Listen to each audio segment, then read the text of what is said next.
Bine ne-am regăsit, dragi prieteni! Subiectele principale ale analizei noastre de astăzi sunt: Kellogg spune, Ucraina ar putea fi împărțită în zone de responsabilitate ale forțelor aliate, cum ar fi Berlinul, cum a fost Berlinul după război. Forțele de operațiuni speciale ucrainene capturează ofițeri ruși în regiunea Kursk, o veste foarte, foarte interesantă. Trimisul american Steve Witkoff propune împroprietărirea, trecerea în proprietate a Rusiei, regiunile ucrainene, 4 regiuni ucrainene. Vedem despre ce regiuni ucrainene este vorba. Kellogg spune, Ucraina ar putea fi împărțită în zone, cum a fost Berlinul. Berlinul de Est și Berlinul de Vest. Trimisul special al președintelui american, Donald Trump, Keith Kellogg, a declarat într-un interviu pentru The Times că Ucraina ar putea fi divizată aproape ca Berlinul după al doilea război mondial, ca parte a unui acord de pace. Putem să ne imaginăm ceea ce s-a întâmplat cu Berlinul după al doilea război mondial, când avea o zonă rusă, o zonă franceză, o zonă britanică, o zonă americană. Și aici vedem harta lui Kellogg. Da? Harta lui Kellogg după oprirea conflictului. Și vedem British, French and Ukrainian forces în această parte, britanici, francezi și ucraineni, forțe ucrainene în această parte, da? Și forțe rusești în zona aceasta, Nova Rasâia. Da? Mergem mai departe. Aici e România. Suntem și noi la 2 pași.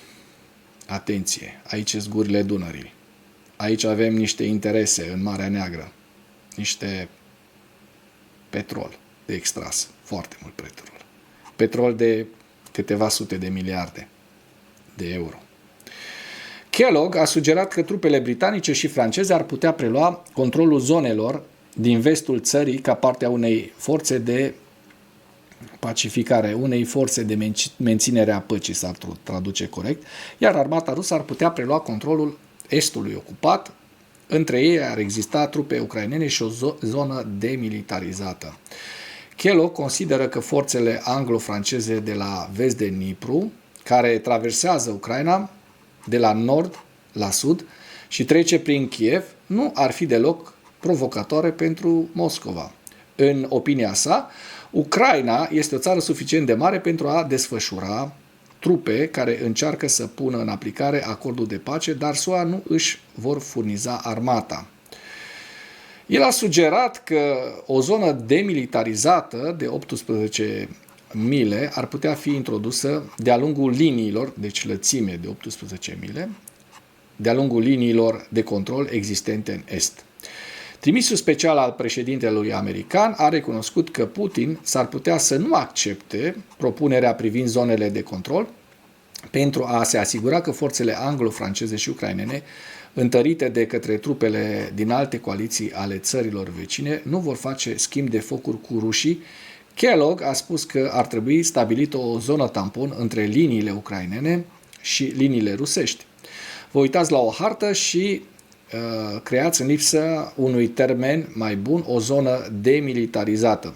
Trageți ambele părți înapoi cu 15 km fiecare, adică 18 mile, a explicat el.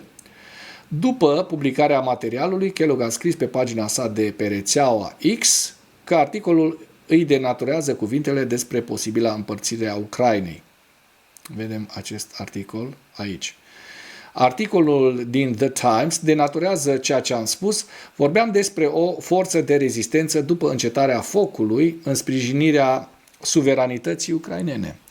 Când am vorbit de demarcare, mă refeream la zone sau zone de responsabilitate ale forțelor aliate. Fără participarea trupelor americane, nu mă refeream la împărțirea Ucrainei, a spus Kellogg. Interesant, nu? Ne vizează direct pentru că și noi suntem foarte, foarte aproape în această zonă, așa cum putem vedea din această hartă, da?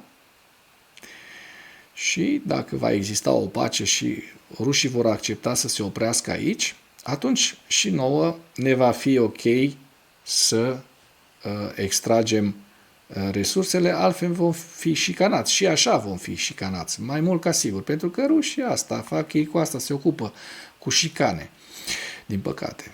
În loc să-și vadă de dita mai țărocul lor atât de mare, de imperiul lor, de imperiul răului, ei se ocupă cu cioace din astea. Trecem la o știre foarte interesantă. Forțele de operațiuni speciale capturează ofițeri ruși în regiunea Kursk. Forțele de operațiuni speciale SSO ale armatei ucrainene au capturat 14 soldați ruși, inclusiv 3 ofițeri, în regiunea Kursk a Federației Ruse. Se observă că operatorii forțelor de operațiuni speciale au efectuat o serie de operațiuni speciale în regiunea Kursk în timpul unei serii de contacte de foc, ciocniri cu inamicul, cu rușii. Soldații ucraineni au forțat trupele inamice să se predea. Ca urmare a acțiunilor planificate și coordonate, aproximativ 30 de militari ruși au fost neutralizați la rândul lor. Sarcinile au fost îndeplinite fără pierderi. Toți prizonierii de război depun deja mărturie să continuăm munca. Doamne ajută! La cât mai mulți ruși prinși prizonieri și neutralizați, dacă nu se pot prinde prizonieri.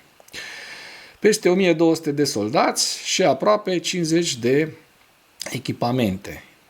În ziua 1144 a războiului din Ucraina, la data de 12 aprilie, 1240 de militari, 11 tancuri, 7 vehicule blindate, 49 de piese de artilerie și 2 lansatoare de rachete. Mai jos vedeți lista cu pierderile în integralitate, atât de la începutul invaziei, cât și, în paranteză, în ultimele 24 de ore. Și acum trecem la o informație tristă. Trimisul american Witkoff propune punerea în proprietate, în proprietărirea Rusiei cu regiunile ucrainene, relatează Reuters. Îl vedem pe acest berbec, cabron, cum se zice în spaniolă. Are și față de berbec, trebuie să recunoaștem. Reprezentantul special al SUA, Steve Witkoff, i-a spus președintelui Trump, al berbec, că împroprietărirea Moscovei cu 4 regiuni ucrainene ocupate ar fi cea mai rapidă modalitate de a ajunge la încetarea focului, a informat Reuters pe 11 aprilie, ieri. La rândul său, Reuters, citând 2 oficiali americani, anonimi și alte 5 surse nedezvăluite. Potrivit Reuters, Witkoff a transmis această propunere președintelui american Donald Trump după întâlnirea cu reprezentantul rus Kirill Dmitriev la Washington la începutul lunii aprilie. Vestea a venit în momentul în care Witkoff s-a întâlnit cu președintele rus Vladimir Putin la Sankt Petersburg pentru a discuta despre o posibilă cale către o reglementare în Ucraina. Potrivit surselor Reuters, oficialii administrației Trump sunt din ce în ce mai împărțiți în privința modului de a ieși din impas din războiul Rusiei împotriva Ucrainei, Witkoff și trimisul special al SUA Keith Kellogg, nefiind de acord cu privire la cea mai bună cale de urmat. Hai să vedem originalul, ce zice. Îmbrățișarea de către reprezentantul lui Trump a cererilor Rusiei îi îngrijorează pe republicani și pe aliații Statelor Unite ale Americii. Aici vedem întâlnirea. Întâlnirea între trimisul special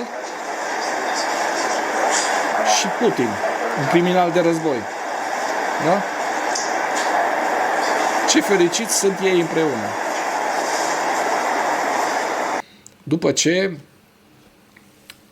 Putin i-a transmis un tablou făcut de pictorul lui favorit, lui Trump, cu portretul lui Trump. Și nenicul ăsta, Steve Witkoff, s-a dus fericit să-i fluture lui Donald Trump tabloul și să-i spună că Putin s-a rugat pentru el când a fost atentatul acela, când l-a șters pe la ureche, i-a trecut pe la ureche un glonț lui Trump. drăguț. Ce zice Reuters ieri? La mai puțin de 24 de ore după ce a luat masa cu un negociator trimis de către președintele rus Vladimir Putin la Washington, săptămâna trecută, Steve Witkoff, trimisul special al SUA care conduce discuțiile cu Moscova, s-a așezat cu președintele Donald Trump la Casa Albă și a transmis un mesaj clar. Cea mai rapidă modalitate de a negocia încetarea focului în Ucraina, a spus Witkoff, a fost de a sprijini o strategie care ar oferi Rusiei proprietatea a 4 regiuni din estul Ucrainei, pe care a încercat să le anexeze ilegal în 2022, au declarat pentru Reuters 2 oficiali americani și 5 persoane familiarizate cu situația. A fost un punct de vedere pe care Witkoff l-a susținut anterior și în public într-un interviu în podcastul cu personalitatea mass media Tucker Carlson luna trecută, dar pe care Kievul l-a respins în mod repetat și pe care unii oficiali americani și europeni l-au respins drept o cerere maximalistă a Rusiei. În întâlnirea cu Trump, generalul Keith Kellogg, trimisul special ucrainean, a respins cererea lui Witkoff, spunând că Ucraina, deși este dispusă să negocieze anumite condiții legate de teritoriile în litigiu, nu va fi niciodată de acord să cedeze unilateral proprietatea totală asupra teritoriilor ucrainene Rusiei, au spus 2 dintre surse. Întâlnirea s-a încheiat fără ca Trump să ia decizia de a schimba strategia SUA. Witkoff a călătorit vineri în Rusia pentru a-l întâlni pe Putin. Administrația Trump, oficialii din administrația Trump, sunt din ce în ce mai în dezacord în privința modului de a ieși din impas dintre Ucraina și Rusia.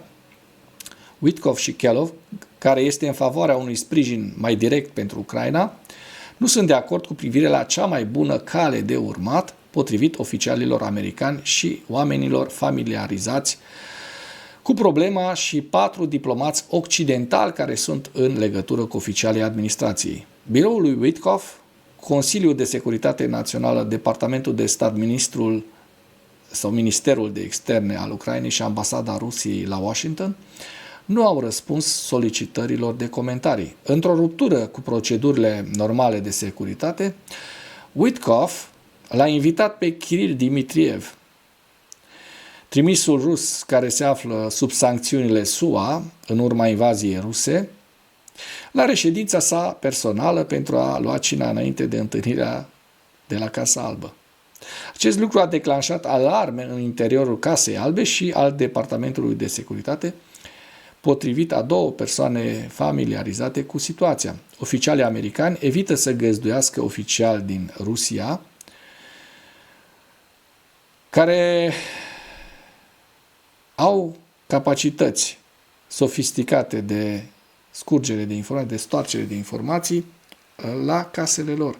De ce? Pentru că toți acești, inclusiv acest Dmitriev, este 100% agent FSB și pot să planteze lucruri, chestii.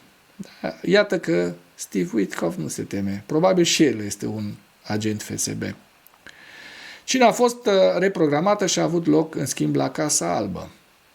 Witkoff, un vechi prieten al lui Trump, care a contribuit la obținerea unei victorii diplomatice cheie pentru președintele american, a obținut un anumit sprijin din partea scepticilor Partidului Republican scepticism referitor la Ucraina, dar propunerile sale au stârnit indignarea altor republicani care cred că administrația s-a întors prea brusc spre Moscova.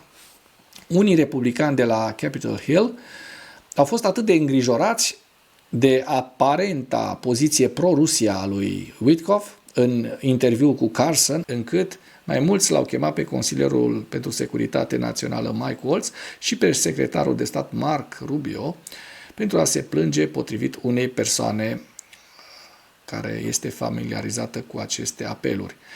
De la preluarea mandatului, în ianuarie, Trump a schimbat politica externă a SUA, presând Ucraina să accepte o încetare a focului, în timp ce ușurează multe dintre măsurile pe care administrația Biden le-a luat pentru a pedepsi Rusia pentru invazia pe scară largă a vecinului său din 2022. Unii oficiali americani și europeni își fac griji că în timp ce Witkoff urmărește strategia lui Trump, rușii profită de lipsa lui de experiență la masa negocierilor, potrivit celor doi oficiali americani și a altor 12 persoane familiarizate cu deliberări interne ale administrației, inclusiv diplomați occidentali. Witkoff trebuie să plece, iar Rubio trebuie să ia locul. S-a scris într-o scrisoare din 26 martie a lui Eric Levin, un important donator republican. Scrisoarea trimisă unui grup care include donatori republicani și văzută de către Reuters a fost scrisă după interviul lui Carson, interviul acestuia la Tucker Carlson și o apariție la Fox News și l-a criticat pe Witkoff pentru că l-a lăudat pe Putin. Trump a spus în repetate rânduri că dorește să încheie o încetare a focului în Ucraina până în luna mai, argumentând că SUA trebuie să pună capăt unui conflict care a ucis sute de mii și riscă o confruntare directă între SUA și Rusia cu arme nucleare. Dar două acorduri parțiale de încetare a focului, unul privind infrastructura energetică și unul la Marea Neagră, au stagnat, iar președintele a devenit frustrat din cauza lipsei de progres. Și acum trecem la hărți,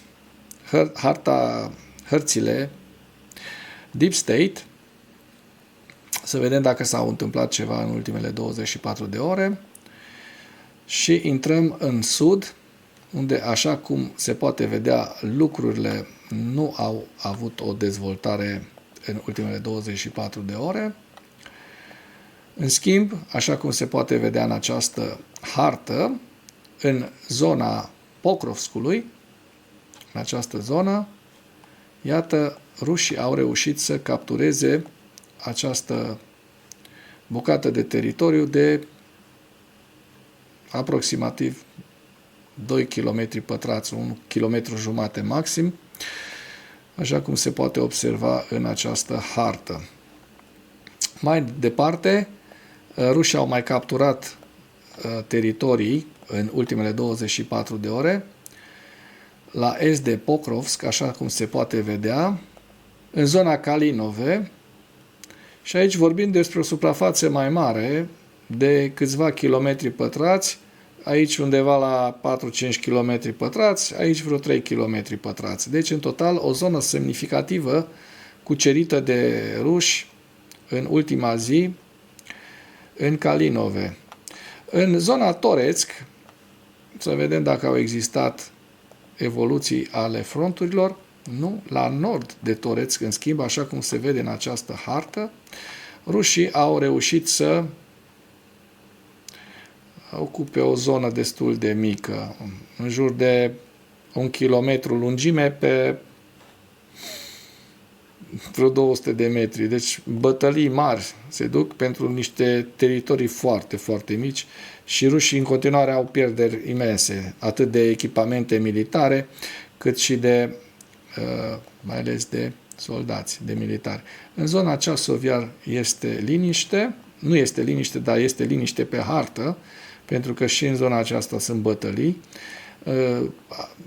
În zona aceea Soviar nu au mai existat de foarte, foarte mult timp avansuri rusești, așa cum se vede nici în Vovchansk, în această zonă, rușii nu au reușit să obțină niciun câștig în ultima zi și ne îndreptăm spre Kursk pentru a vedea dacă ucrainenii mai dețin, așa cum se vede, mai dețin aici o suprafață de, să spunem, dar e destul de mare, în jur de 10-8 km cel mai lat, pe 14-15 în zona Kurskului. Și așa cum vedem, în ultimele, aici era în data de 7 aprilie, în 7 spre 8 s-au pierdut această bucată de teritoriu la Guievo, după care 9, 10, 11 rămâne intactă această zonă. Și acum trecem la evaluarea campaniei ofensive rusești în viziunea Institutului pentru Studiul Războiului pentru 11 aprilie, cu principalele știri. Partenerii europeni ai Ucrainei au anunțat un nou ajutor militar în timpul reuniunii grupului de contact pentru apărare a Ucrainei în formatul Ramstein pe 11 aprilie. Ministrul german al apărării, Boris Pistorius, a anunțat pe 11 aprilie că Germania va furniza Ucrainei 4 sisteme de apărare antiaeriană Iris-T, 33 de rachete pentru sisteme, 120 de sisteme de apărare aeriană portabile pentru oameni, manpads, 25 de tancuri Leopard, 15 tancuri de infanterie Leopard, 15 tancuri de infanterie, sisteme de artilerie și 130 de obuze de artilerie de 155 de mm. Pistorius a declarat că Germania a furnizat recent 30 de rachete Patriot Ucrainei, iar Ministerul German al Apărării a anunțat pe 11 aprilie că Germania și Regatul Unit înființează o coaliție de război electronic pentru Ucraina. Regatul Unit a anunțat un pachet de ajutor militar în valoare de 450 de milioane de lire sterline, 588 de milioane de dolari, în drone, radare și mine antitank. Și vedem că și Ministerul Eston al Apărării a anunțat și el, la rândul său, ajutor pentru Ucraina. Trimisul special al SUA pentru Orientul Mijlociu, Steve Witkoff, s-a întâlnit cu președintele rus Vladimir Putin și președintele Fondului Rusesc de Investiții Directe, Kiril Dmitriev, la Sankt Petersburg pe 11 aprilie, știre pe care v-am prezentat-o mai înainte. Oficialii de la Kremlin continuă să demonstreze refuzul Rusiei de a face compromisuri teritoriale în Ucraina într-un viitor acord de pace. Autoritățile ruse continuă eforturile de a extrage concesii de la Statele Unite ca parte a negocierilor bilaterale în curs de desfășurare între SUA și Rusia, lungind progresul de pace în Ucraina.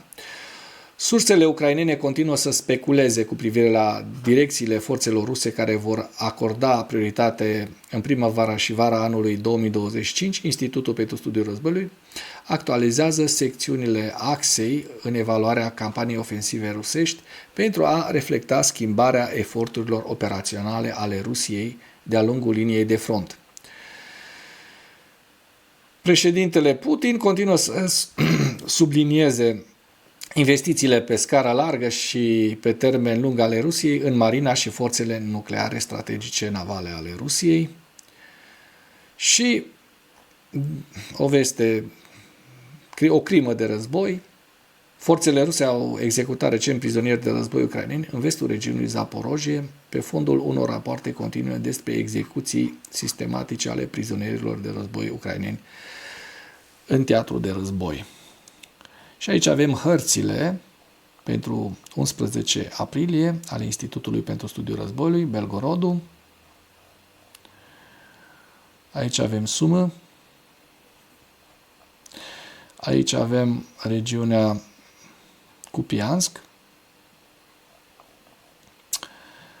Svatove Kremina, Lugansk, Toretsk, Novopavlivka, Donetsk, Zaporojie și Herson. Și cu acest ultim detaliu închei acest material, iar dacă ați găsit informații utile, nu ezitați să distribuiți acest material pentru a ajunge la cât mai multă lume. Iar cei care încă nu v-ați abonat, vă rugăm să vă abonați pentru că ajută foarte, foarte mult canalul. Mulțumesc mult!